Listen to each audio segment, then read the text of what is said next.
আহা, ঢাকা ইউনিভার্সিটি, এটাকে বলা হতো প্রাচ্যের অক্সফোর্ড।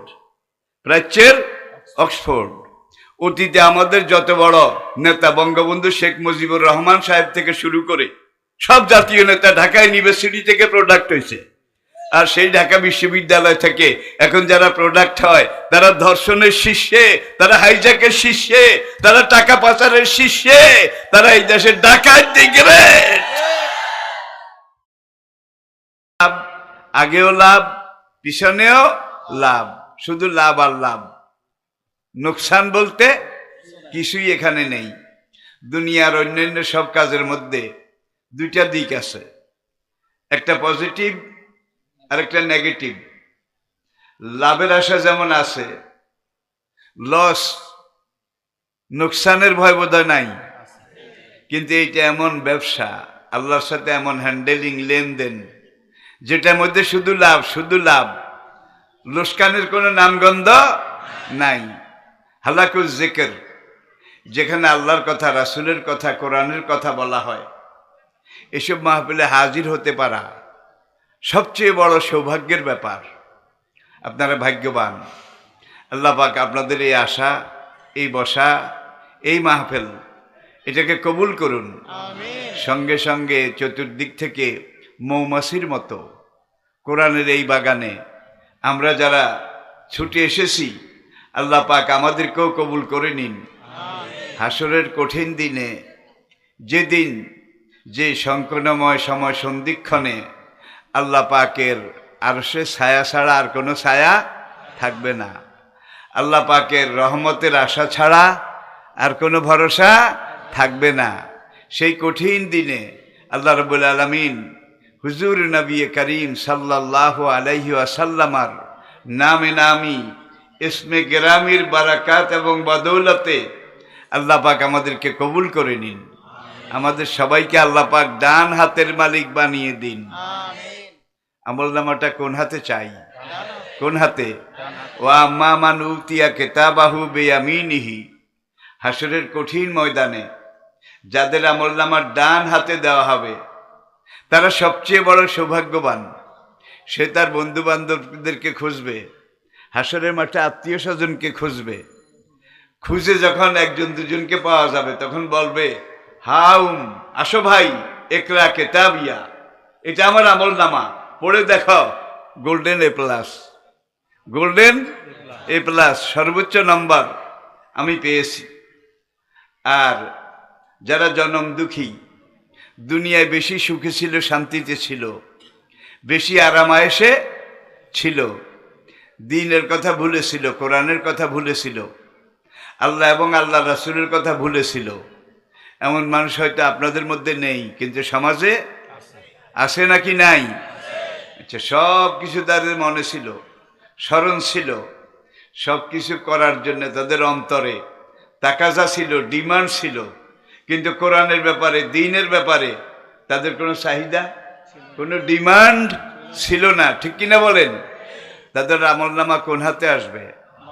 ওয়া আম্মা মান উতিয়া কিতাবাহু বিশিমালিহি, যাদের আমলনামা বাম হাতে আসবে, সবাই বলেন নাউজুবিল্লাহ।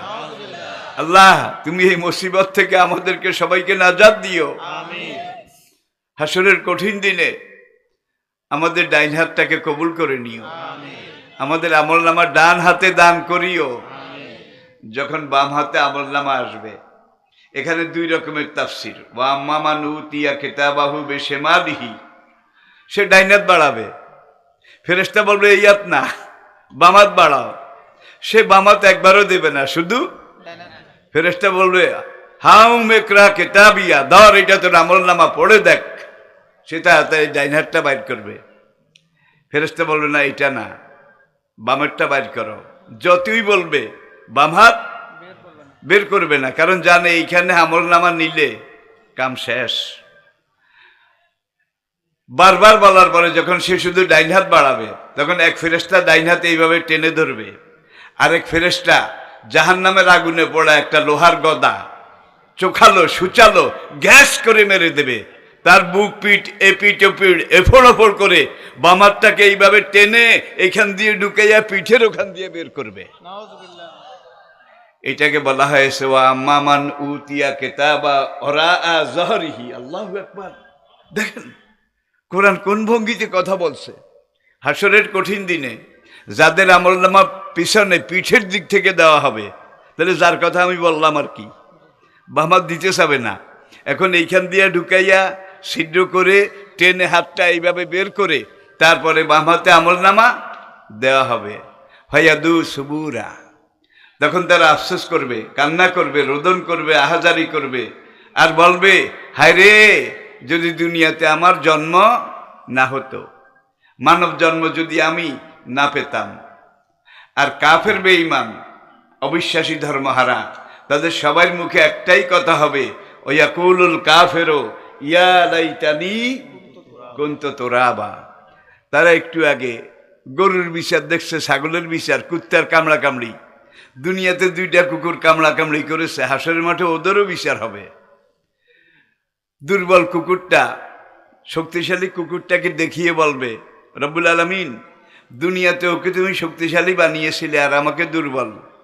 একদিন রাস্তা দিয়ে হাঁটার সময় দৌড়িয়ে এসে গ্যাসাং গ্যাস করে আমাকে 3টা কামড় দিছে। রব্বুল আলামিন আমার এই কামড়, এটার বিচার করো। তখন রব্বুল আলামিন দুনিয়াতে যে শক্তিশালী কুকুরটা কামড়িয়েছিল সেই কুকুরটাকে ওই দুর্বল কুকুরটার সমমানের, দুর্বল কুকুরটার শক্তিতে শক্তিমান করে সৃষ্টি করবেন, আর ওই দুর্বল কুকুরটাকে শক্তিশালী কুকুরটার জায়গায়। আল্লাহ পারেন নাকি পারেন না? বোধহয় এটারে ডলা লাগবে, টানা লাগবে, বড়ডারে ছোট করা লাগবে, ছোটডারে বড় করা লাগবে, সাইজে আনা লাগবে নাকি? ইন্নামা আমরুহু ইজা আরাদা শাইয়ান আইয়াকুলা লাহু কুন। মহান রব্বুল আলামিন কুন বলবেন, কুন বলার সঙ্গে সঙ্গে কুত্তা অল্টারনেট হয়ে যাবে, শক্তিশালীটা দুর্বল হয়ে যাবে, দুর্বলটা শক্তিশালী হয়ে যাবে।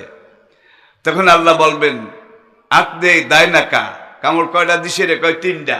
কয় তুই গ্যাসাং গ্যাস 3 কামড় দে। যখন কামড় 3টা দেবে, আর এই দুর্বল কুত্তাটাকে এতটুকু শক্তিশালী করবে, দুনিয়াতে যতটুকু হ্যান্ডম শক্তি নিয়ে ওকে কামড়াইছে ঠিক তদ্রূপ, 1 বিন্দু বেশিও নয়, 1 বিন্দু কমও নয়।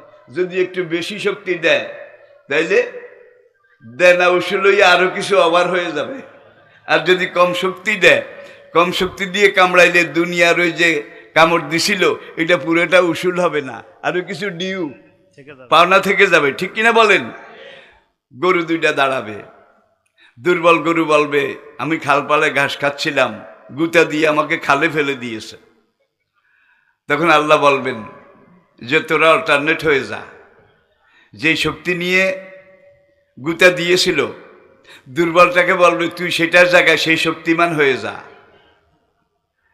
আর শক্তিমানটাকে বলবে দুনিয়াতে যে দুর্বলকে গুতাইছিলি তুই এখন সেই দুনিয়ার দুর্বল গরু হয়ে যা, হয়ে যাবে। এবার আল্লাহ বলবেন দে, কয় গুতা পাও না রে তোর? কয় 2 গুতা।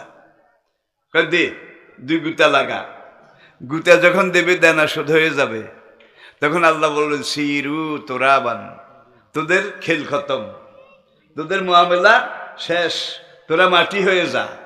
এইভাবে কুত্তা বিলের বিচার যখন দেখবে, আবু জাহেল, উতবা, ওলিদ, মগিরা, রবিয়া, সাহেবা, ফেরাউন, নমরুদ, সাদ্দাদ, আবু জাহেল, সকল যুগের কিয়ামত পর্যন্ত সকল নাস্তিক, ব্লগার, কাফের বেঈমান তারা আফসোস করে বুক চাবড়াবে আর বলবে ইয়া লাইতানি কুনতু তুরাবা।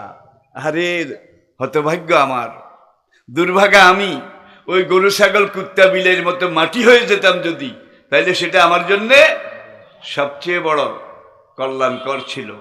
কেন আমি মানব জন্ম এটা নিয়ে দুনিয়াতে আসলাম? বা আল্লাহ সৃষ্টির মধ্যে শ্রেষ্ঠকে ওয়ালাকাদ কাররামনা বনি আদম, মানুষের উপরে আর কেউ নাই, আল্লাহর পুরা মাখলুক, পুরা সৃষ্ট জগৎ, সব কিছুতে মানুষের মর্যাদা সবচেয়ে বেশি, সম্মান সবচেয়ে বেশি, ইজ্জত সবচেয়ে বেশি। এরপরে আসুন লাকাদ খালাকনাল ইনসানা ফি আহসানে তাকওয়িম। আল্লাহ পাকের পুরা সৃষ্টি জগতের মধ্যে সবচেয়ে সুন্দর কারা? মানুষেরা। ফি আহসানে তাকওয়িম, কাওয়ামা ইউকাওয়িমু তাকওয়িমান। ইস, কোরআনের বচনভঙ্গি দেখুন, বলার ধরন দেখুন, শব্দের গ্রন্থনা দেখুন, ভাবের দোতনা দেখুন, সুরের ব্যঞ্জনা দেখুন, কোরআনের ফাসাহাত, বালাগাত, এটার দিকে একবার নজর দিন, খেয়াল করুন কোন ভঙ্গিতে কোরআন কথা বলছে। এখন আমি দুনিয়াতে যত কিছু সৃষ্টি করেছি, আলাকাত কাররামনা বানি আদম সন্তানকে সবার উপরে আমি শ্রেষ্ঠ। শুধু এখানে শেষ নয়, লাকাদ খালাকনাল ইনসানা ফি আহসানে, আমার পুরা সৃষ্টি জগতের মধ্যে যেই মাখলুকটাকে আমি আল্লাহ সবচেয়ে সুন্দর করে সৃষ্টি করেছি, আহসানে তাকওয়িম, আমার সবচেয়ে সুন্দর সৃষ্টিও মানুষ, শ্রেষ্ঠ সৃষ্টি মানুষ, সুন্দর সৃষ্টি মানুষ। ভাই কুত্তা এক গ্রামে যদি কয়েকটা থাকে, একটা দিয়ে আর একটা পাল্টানো যায়, বিলাইও বদলানো যায় নাকি যায় না? গ্লাস প্লেট এগুলো বদলানো যায়, এক্সচেঞ্জ করা যায়। যেই মিস্ত্রি টেবিল বানায়, এক টেবিল দিয়ে আর এক টেবিল পাল্টানো যায় নাকি? কিন্তু একটা মানুষ দিয়ে আর একটা মানুষ আজ পর্যন্ত বোধহয় পাল্টানো গেছে। কেন যায় নাই? বেনামাজি, বেরোজগারি, ফাসিক, ফুজ্জার, তাদেরকে যখন আমলনামা হাতে দেবে, ওই যে পিছনের দিক থেকে যেটা বলেছি, এখন সে হাতের টেনে বের করে আমলনামা দেখবে, দেখে বলবে হায় বদনসিব আমার। এখন দেখবে যে লাল দাগ বেশি, লাল দাগ বাম দিকে, লাল দাগ বেশি ডান দিকে, ব্লু সাইন, সবুজ দাগ খুব কম, এত লাল দাগ। তখন সে বুঝবে বাঁচার কোনো উপায়ও নাই, আশাও নাই। তখন সে বলবে রব্বুল আলামিন, এই আমলনামা আমার না, এই আকাম, এত গুনার কাম আমি করি নাই, এত লাল দাগের কাজ আমি করি নাই। তোমার দুই ফেরেশতা কেরামান কাতিবিন আমার সাথে শত্রুতা করে আরেকজনের আকাম কুকাম গুনার কাম আমার খাতার বাম দিকে লিখেছে। রব্বুল আলামিন, তুমি তো রাহিম ও রহমান, দয়া করে আমার 60 বছরের জীবনের পরীক্ষার খাতাটা আবার একটু রি-এক্সামিন করো। দেখছেন কারবার? এই খাতা লেখাইছে কে? আল্লাহ নিজে নাকি? কারে দিয়ে লেখাইছে? ডিসি কদম আলী, ওসি আদম আলী। ভাই এগোরে কিছু দিলে টিলে, কিছু হ্যান্ডেলিং দিলে টিলে 7 খুন মাপ। কিন্তু এখানে দুইজন, যে দুইজন এখন আপনার দুই কান্দে আছে, একটু বুঝার চেষ্টা করুন। আজকে মাগরিবের নামাজের আজান যখন হয়েছে, তখন এই দুইজন এসেছে। ফজরের আজান হবে, এই দুইজন চলে যাবে, নতুন অন্য দুইজন আসবে, তারা মাগরিবের আজান পর্যন্ত লিখবে। মাগরিবের আজান হবে, এই দুইজন চলে যাবে, অন্য দুইজন আসবে। তাইলে এক একজনের ডিউটি 12 ঘন্টা। কি?